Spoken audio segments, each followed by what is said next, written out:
మన పెళ్లి సంబంధాలంటే అక్కడ అబ్బాయి ఉన్నాడు ఇక్కడ అమ్మాయి ఉందని చెప్పేసి తెలవగానే వెళ్ళి చూసుకునే పరిస్థితి ఉండేది.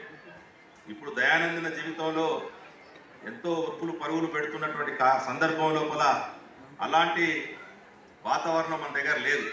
సమయం కానీ అవకాశం కానీ లేని పరిస్థితుల లోపల అనివార్యమైనటువంటి వారధిగా అత్యవసర పరిస్థితుల్లో మ్యారేజ్ బ్యూరోలో ఇప్పుడు ఖచ్చితంగా చాలా వివాహాలకి కేంద్ర బిందువులుగా ఉన్నాయని చెప్పదలుచుకుంది.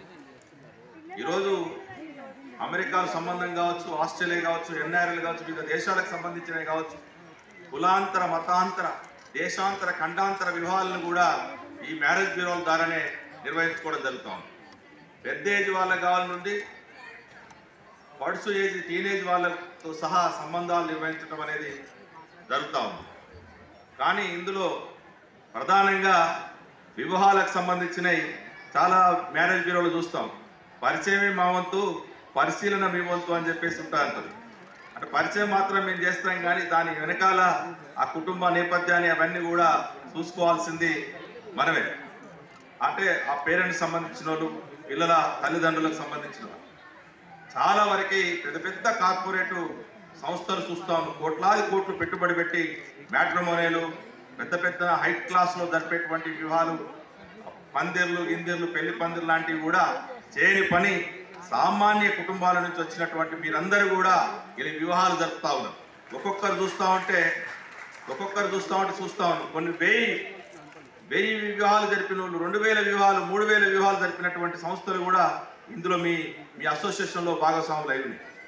ఒకప్పుడు నేను ఆదర్శ వివాహం బాలదన్న లేడు కానీ ఆదర్శ వివాహ వేదిక, ఆదర్శ వాణిపత్ నడిపినప్పుడు మేము ధర్మభిక్షం గారు ఆ కార్యక్రమం కోసం మేము వెళ్ళినాం. హాస్టల్లో నిర్వహించిన గౌడ హాస్టల్లో వారిది 25వ వార్షికోత్సవం జరిపేటప్పుడు దాదాపు 25 సంవత్సరాల క్రితమే జరిపేటప్పుడు మేమందరం హాజరైనప్పుడు వారు చెప్పారు అప్పటికే 1000 మ్యారేజ్ జరిపిన వాళ్ళు. అంటే ఇప్పుడు ఎన్ని అయింటే తెలుసు. అంటే జరిపిన దాదాపు 99% సక్సెస్ ఉన్నాయి. చాలా వివాహాలు ఏంటంటే ఇట్లా కాగానే అవతల పోయి మాట్లాడుకోగానే మళ్ళీ ఏదో మాకు మ్యాచ్ కాలేదని చెప్పేసి మళ్ళా విడిపోయే పరిస్థితులు ఉంటాయి. కానీ 100% సక్సెస్ రేటు ఉన్నటువంటి మ్యారేజ్ బ్యూరోలు కూడా మీ అసోసియేషన్లో ఉండడం అనేది చాలా గర్వకారణం. చాలా పెద్ద సంస్థలు నిర్వహిస్తూ ఉన్నారు.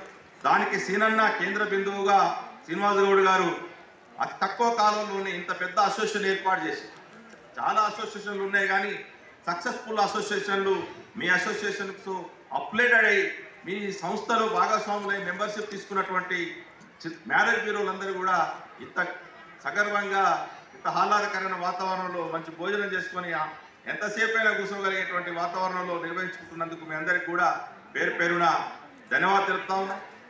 ఇంకొక ముఖ్య విషయం ఏంటంటే రాష్ట్ర ప్రభుత్వం ఏం చేయాలో మనకి అనేటువంటిది ఉంటుంది.